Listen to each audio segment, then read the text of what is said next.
Merci beaucoup. C'est un plaisir d'être là ce soir et de discuter du côté noir de l'énergie solaire. Mon nom est Sébastien, je suis intéressé par les systèmes embarqués. Et la question pour aujourd'hui est est-ce que...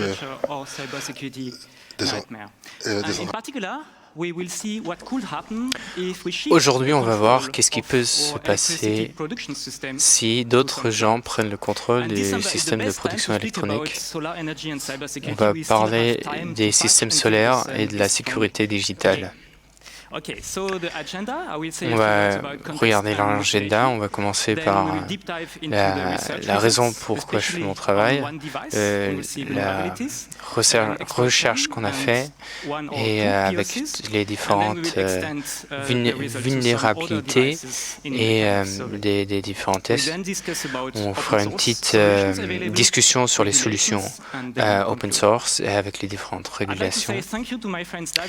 Un grand merci à mon pote David, Dim, Andrian, le Chaos Computer Club et tous mes autres potes. Et les systèmes électriques sont en train de se changer, de prendre du carbone, l'huile, avec quelques petits grands systèmes et se change dans beaucoup de petits systèmes individuels qui contribuent dans les systèmes électroniques. Quelques chiffres en Allemagne. Cette année, en ce moment, on a plus que 300 000 de petits systèmes solaires de 600 watts, ce qui correspond à 70 gigawatts. Et les systèmes solaires, c'est important, c'est un mix, et il y a des moments de maxime où ils contribuent à...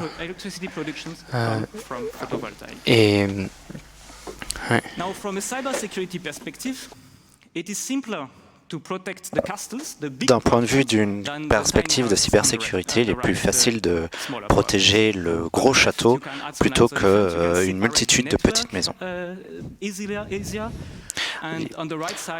Du côté gauche, donc on sépare juste le réseau, et du côté droite, on a plein de petits appareils qui sont séparés, indépendants et qui doivent être peu chers. Donc du côté gauche, on voit l'énergie, on a la centrale solaire, donc qui produit de l'énergie, qui produit de l'énergie à courant continu, qui ira dans un onduleur, qui ensuite sera envoyé en énergie courant alternative, qui pourra être compatible et envoyé dans la grille de distribution d'énergie électrique. Si on s'arrêtait là, ce serait bien, mais les devices de nos jours ont une connectée vers des services tiers. Ces appareils sont connectés vers votre propre routeur qui sont connectés à Internet. L'appareil de connectivité fait la passerelle entre le client et l'inverseur. À droite, en tant que propriétaire d'un de ces appareils, vous avez accès aux informations, soit au travers d'une application, soit au travers du site du manufacturier.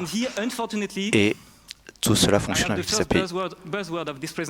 Et malheureusement, je vais devoir sortir le premier buzzword de la conférence, qui est le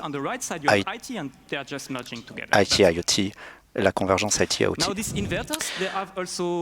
Ces onduleurs ont malheureusement des fonctions qui sont activables à distance. La première est l'accès à l'énergie produite et récupérer ces informations. Mais il y a plus de fonctions, et notamment des fonctions à distance. Vous pouvez l'allumer, vous pouvez l'éteindre, vous pouvez éventuellement changer les paramètres. Vous pouvez aussi... Il y a aussi un mode de maintenance à distance. Donc, le fabricant pourrait faire des choses à distance et la mise à jour aussi du micro-logiciel à distance. Donc, ça sert notamment pour faire des patchs de mise à jour de sécurité. Mais d'un autre côté, si vous ne faites pas les mises à jour de sécurité, ça pourrait avoir un autre impact négatif.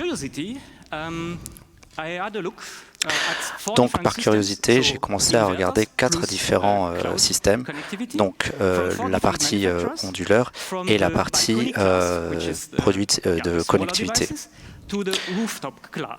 Et donc, je suis parti des appareils qu'on positionne sur son balcon, qui sont des petits appareils, à des appareils beaucoup plus gros qu'on positionne sur le toit de d'une maison.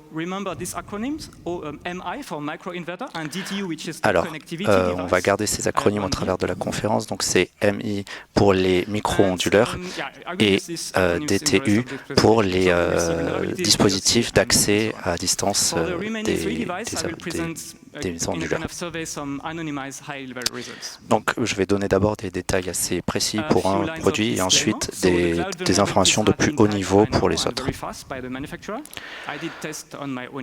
Alors, j'ai fait des tests sur mes propres appareils et cela sans financement. D'ailleurs, si vous êtes intéressé par acheter certains appareils, j'en ai plusieurs que je peux vous revendre. Alors, je n'ai pas trouvé de groupe de produits de...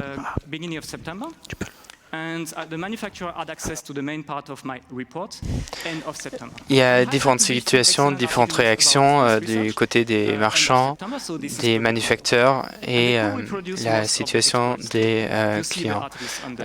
Il y a eu plusieurs options à répliquer les situations dont j'ai trouvé les petits soucis. Donc, on va vous donner une petite interprétation. Alors, un petit inverteur, c'est des petits engins qui contribuent au système électrique. Et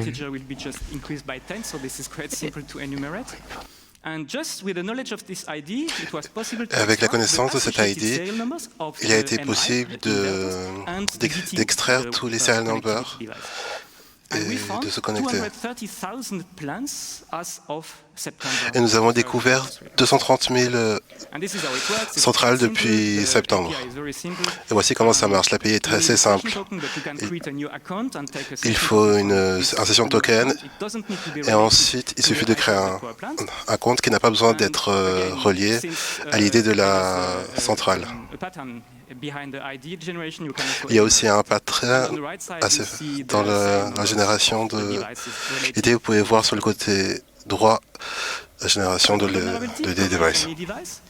Due to an insecure direct object reference vulnerability, commands could be sent to any connected device with a simple account. Et donc, du coup, dû à une vulnérabilité d'erreur, il est possible d'envoyer des commandes à n'importe quel outil connecté.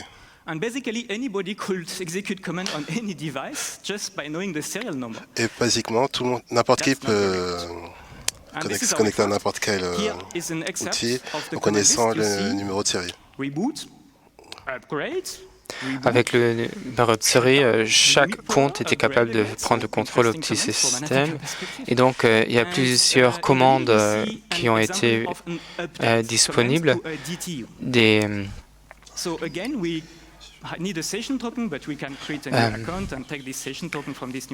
Il nous fallait des petits clés d'accès, des tokens. Il nous fallait le numéro du produit. Et comme attaqueur, on avait aussi accès aux différents URL d'où les logiciels venaient.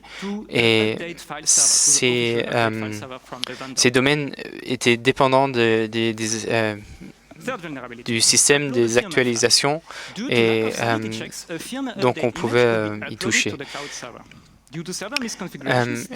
Grâce aux soucis sur le côté des serveurs, il était aussi possible de gagner l'accès aux prochains logiciels et on pouvait même rajouter notre propre logiciel sur leur serveur. Et grâce à ces erreurs dans la configuration, on pouvait déposer des actualisations officielles de leur côté.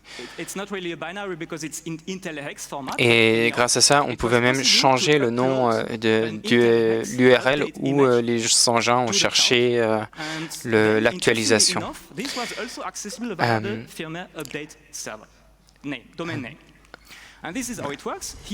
Donc voilà comment ça marche. Ici, en déposant les fichiers avec les logiciels, on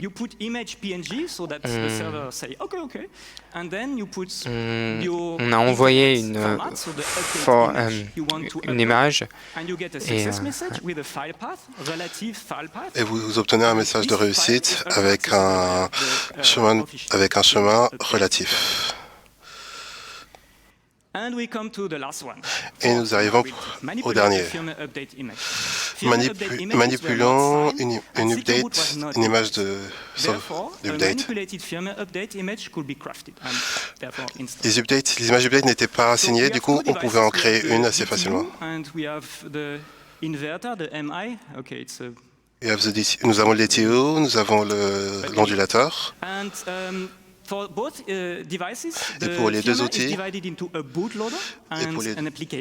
pour les deux appareils, le firmware est divisé en deux parties, un bootloader et un système d'update. Ils ont fait beaucoup de checks, mais pas de protection cryptographique. Et du coup, maintenant, on a toutes les étapes pour une chaîne d'exploitation, où l'on crée une image firmware manipulée pour le DTU et le MI. On upload ces images sur le serveur d'update.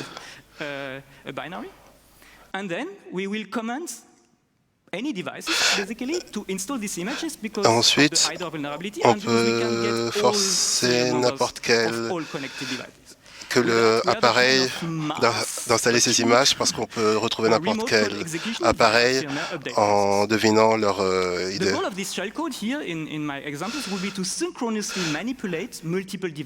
Le but du shellcode dans ce proof of concept est de manipuler plusieurs images, plusieurs appareils. Mais d'autres comportements pourraient être programmés.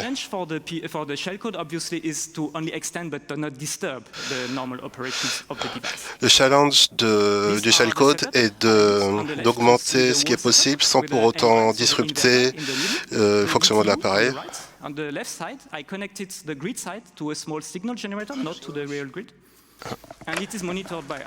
À la gauche, on a un petit générateur de signal et dessous un power supply. À droite, on a le SIC Wi-Fi, le DTU. À droite en haut, on voit le OpenDTU ouvert. En bas, on a un petit JTAG avec un ESP32.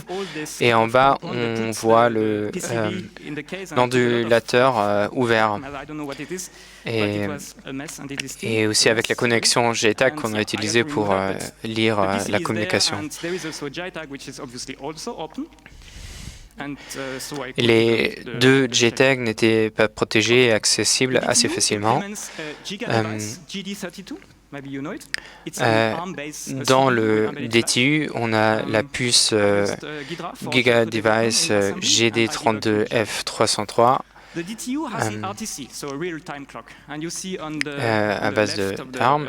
Dans la clé USB, il y a aussi une real-time clock avec une petite batterie pour regarder l'heure. Et Le DTU est aussi synchronisation avec le temps du serveur lui-même. Et dans ce cas-là, on a fait un reset par enlever la batterie.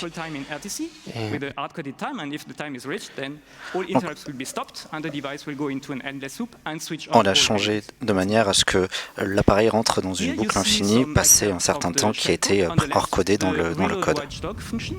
Sur la gauche, vous voyez le reload function qui a été patché et qui fait un branchage non conditionnel vers le shellcode qui est à droite. Avec ce patch à droite, compare le temps avec l'horloge temps réel de la machine et si la condition est bonne, on rentre dans la boucle infinie. Du côté de l'onduleur, on a un circuit imprimé assez particulier qui notamment n'a pas de décompileur libre ou en tout cas gratuit. L'inverteur et le DTU communiquent au travers d'un protocole propriétaire par fréquence et qui utilise des échanges réguliers. Il y a aussi, quand les échanges continus arrêtent, l'inverteur rentre dans un mode unlocked et va reload.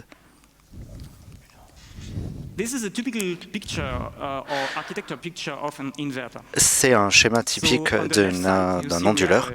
Donc à gauche, vous avez un convertisseur courant continu vers courant continu, qui est un pont en H, qui va transformer le pont en énergie continue vers en énergie alternative. Et tout ça compte par. Et c'est relié après à un relais et c'est contrôlé par un module RF en UART.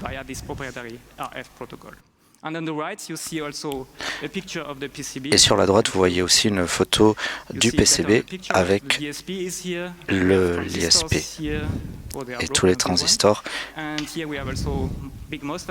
et les grosses MOSFET et les relais.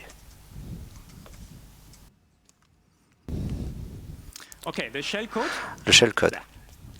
Le shellcode a été divisé en plusieurs fonctions. J'avais besoin d'une fonction globale au travers de toutes mes fonctions, à place d'utiliser la SRAM, parce que je ne savais pas quel était le mapping. Je me suis servi des registres périphériques et le code security module, c'est assez drôle vu que ce n'était pas utilisé, et donc en fait je m'en suis servi pour stocker ma variable périphérique et donc utiliser ce registre pour stocker ma variable. Donc à l'initialisation, je vais l'initialiser avec une constante et à chaque réception au travers du bus UART, j'incrémente si des données sont reçues et à chaque timer, à chaque interruption de timer, je fais une décrémentation.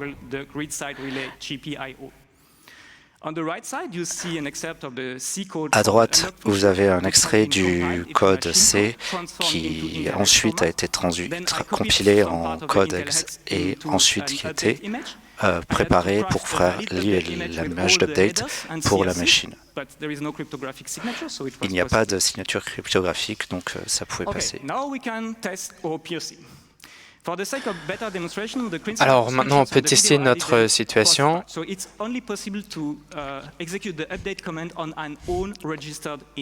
Pour faire l'actualisation du logiciel, il est uniquement possible de le faire sur un DTU dans sa propre propriété.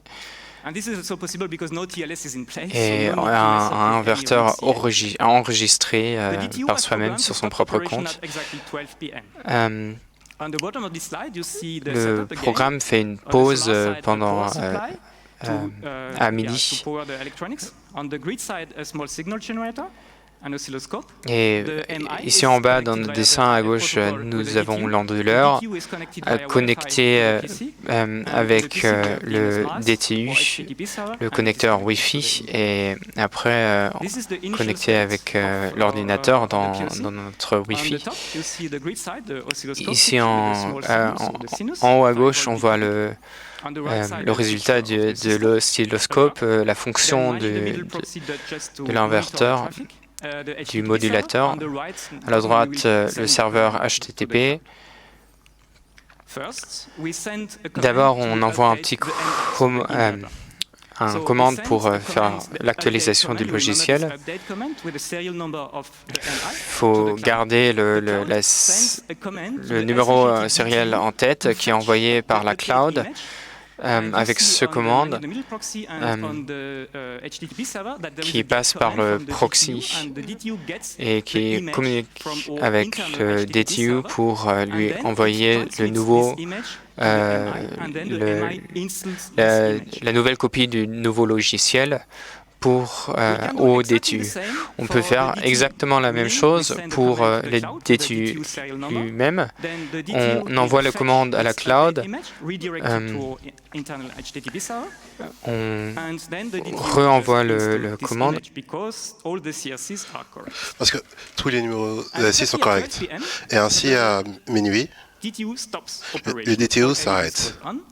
Et ce que nous pouvons voir, et ce qui est important pour la slide prochaine, c'est que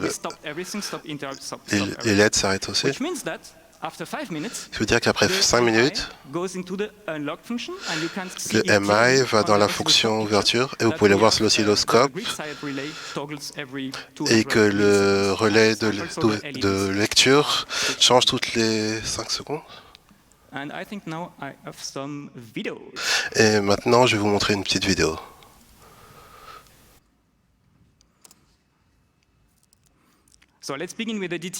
On commence avec le DTU. Et là, il est programmé pour s'arrêter à 2h30.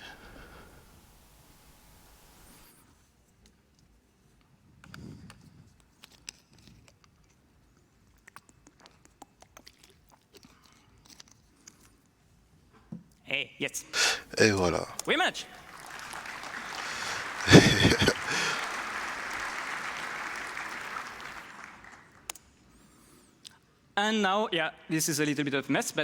Et là, c'est un peu le chaos. On va regarder le MI.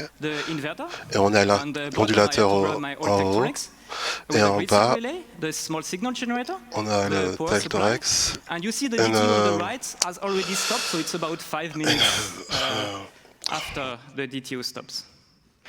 Si la clé USB ne marche plus depuis 5... Alors, on vient de toucher la clé USB il y a 5 minutes. On a à gauche la simulation d'un module solaire et à gauche en bas la simulation du grid des 230 volts. Et qu'est-ce qui se passe? Et on peut voir sur l'image, et on peut aussi même l'entendre. 5 minutes après que la connexion Wi-Fi a été manipulée, qu'on a gagné le contrôle sur le modulateur.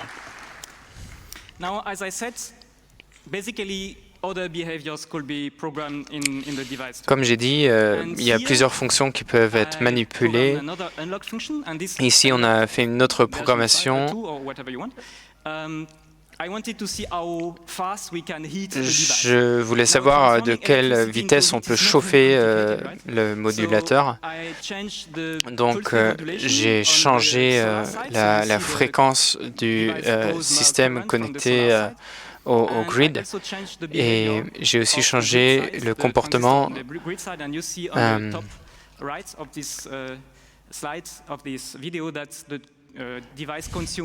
En haut à droite, on voit la consommation d'énergie de cet engin et comment ça chauffe les transistors. Et à droite, on voit la température mesurée par une petite probe. On est déjà à 32 degrés Celsius. Alors, je voulais savoir combien de temps il nous prend pour chauffer l'engin.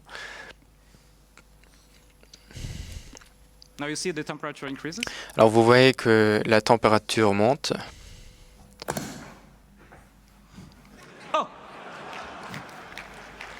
Oh!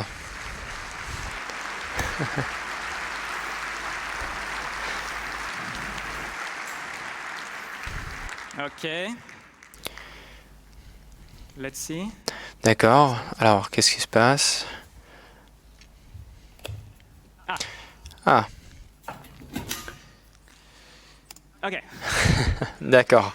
And that's what I called IT-OT convergence. Et ça, c'est ce que je nomme la IT-OT convergence.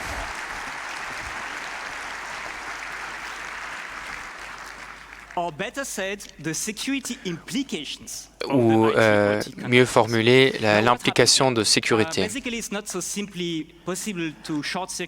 Alors à la base, il n'est pas si facile de créer un short circuit. Il y a de la protection dans l'engin, mais dans ce cas-là, c'est le système dans la maison. Et donc, si on fait un mauvais branchement dans l'engin, ça chauffe et il y a trop de courant. Alors, on retourne à la présentation. Alors, on recule et on réfléchit qu'est-ce qui pourrait se passer maintenant.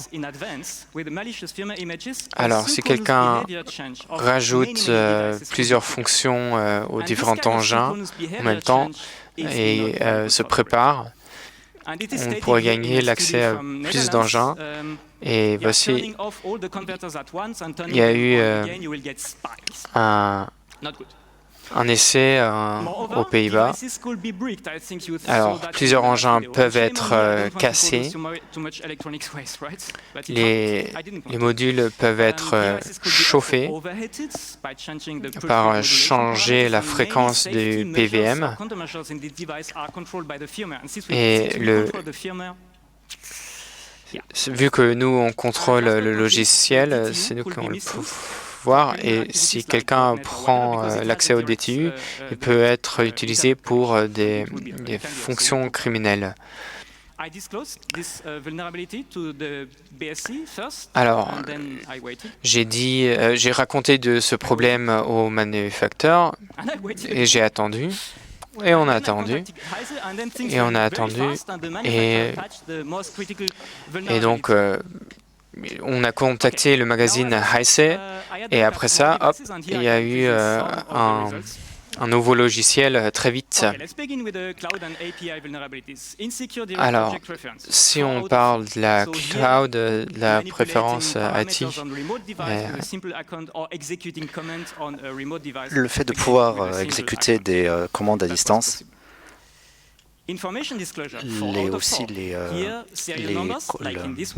la fuite d'informations, là aussi, 4 sur 4, tout a été corrigé.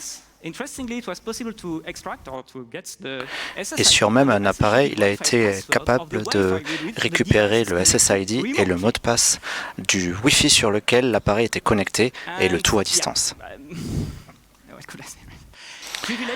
Il y avait aussi, j'ai aussi testé sur l'escalade de privilèges, j'ai testé sur une plateforme et ça m'a fait très peur, et notamment j'ai eu peur de casser la plateforme cloud et donc j'ai arrêté. Si on se va sur le côté device to cloud, sur la sécurité des communications, donc l'utilisation de TLS pour communiquer vers le cloud, une n'utilisait pas et ne validait pas deux utilisaient TLS et un ne vérifiait pas les certificats pour la connexion TLS.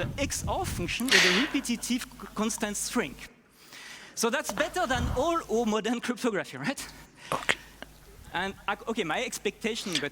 Ce que j'attendais, mais peut-être que j'ai des attentes assez hautes, c'est que j'attendais du MTLS, c'est-à-dire du TLS avec de l'authentification mutuelle, donc pour le client et pour le serveur, que ce soit utilisé dans la communication avec le cloud. Mais là, c'était utilisé dans aucun serveur, aucun service.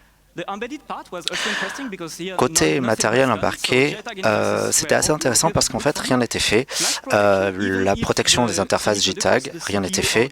La protection des mémoires flash, qu'elles soient activées pour qu'on ne puisse pas la modifier, ce n'était pas activé. Et Secure Boot n'était pas implémenté. Et faire des sommes de contrôle avec CRC n'est pas un protocole de sécurité. Le fait de faire des mises à jour de sécurité avec des signatures cryptographiques des images de micrologiciels n'était pas fait non plus.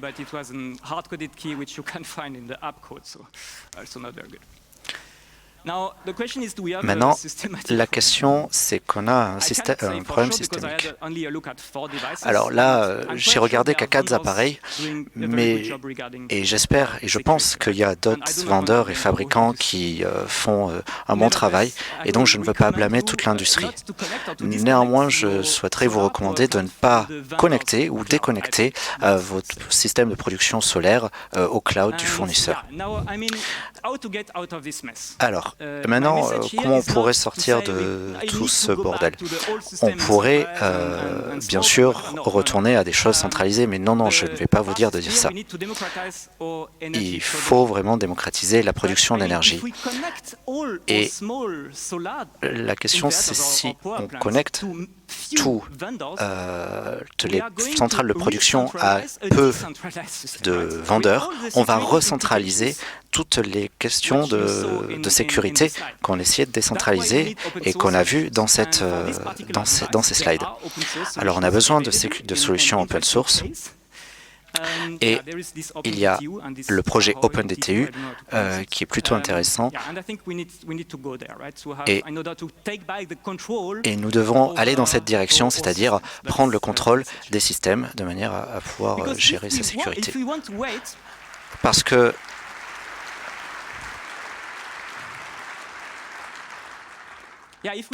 si on n'attend pas et d'avoir des régulations, on risque d'attendre très longtemps. Ces appareils sont classifiés comme de l'IoT commercial. Et donc, en fait, il n'y a rien côté régulation. En Allemagne, il y a Kritis, mais malheureusement, ça s'applique qu'aux grosses centrales, c'est-à-dire celles qui produisent plus de 104 MW. Après, si on compte la puissance de production de tous les petits appareils qui envoient ces informations vers un seul provider cloud, on dépasse probablement ce plafond. Il y a aussi le Cyber Resilience Act de l'Union européenne. Ça devrait s'appliquer sur ces appareils. Néanmoins, ça s'appliquera que dans 36 mois, donc dans 3 ans. Dans 3 ans, la question de la validation des procédures sera a priori quelque chose d'interne par rapport à ce que j'ai compris. Et donc, ça me mène vers la conclusion. Ce qu'on a vu tous ensemble dans cette lecture, c'est que la plupart des outils de production d'énergie électrique vont devenir de plus en plus décentralisés. Et donc on va avoir beaucoup de centrales électriques qui sont connectées, notamment des centrales solaires connectées. On a vu que beaucoup plus de personnes qui participent à ça avaient moins de background en termes de sécurité.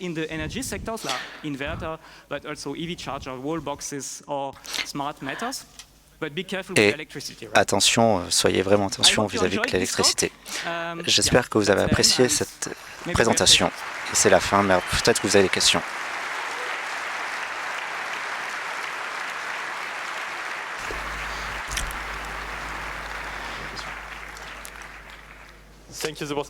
Merci beaucoup, Sébastien.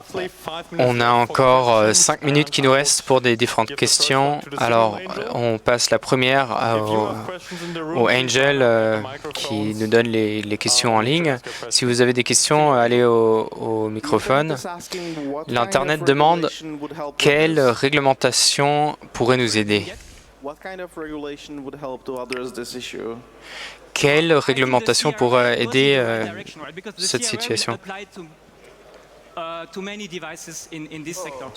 La réglementation de l'Union européenne devrait concerner tous les engins.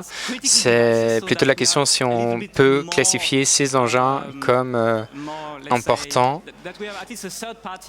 et qu'on laisse passer l'évaluation par une troisième partie.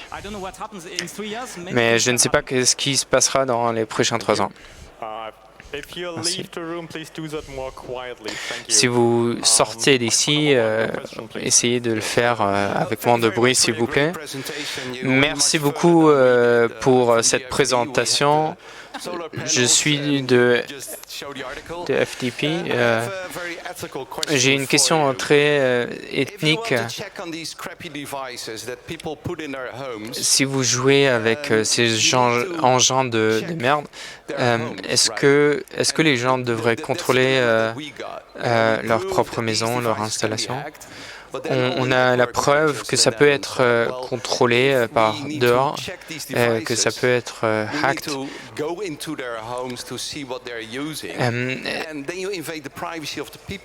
Est-ce que ça ne concerne pas la vie privée des utilisateurs si on a la chance d'entrer dans leur maison privée? Qu'est-ce qui est plus important de travailler sur la vie privée ou sur la sécurité des systèmes électriques? Je ne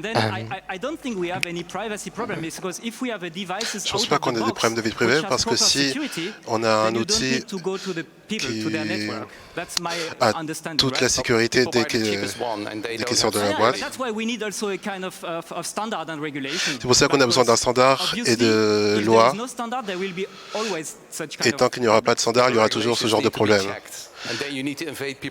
Mais les lois doivent être vérifiées et là on doit rentrer dans la maison des gens. Je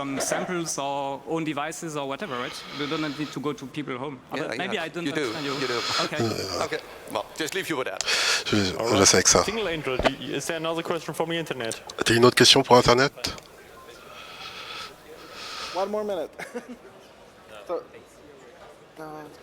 Do you think the vulnerabilities were like backdoors?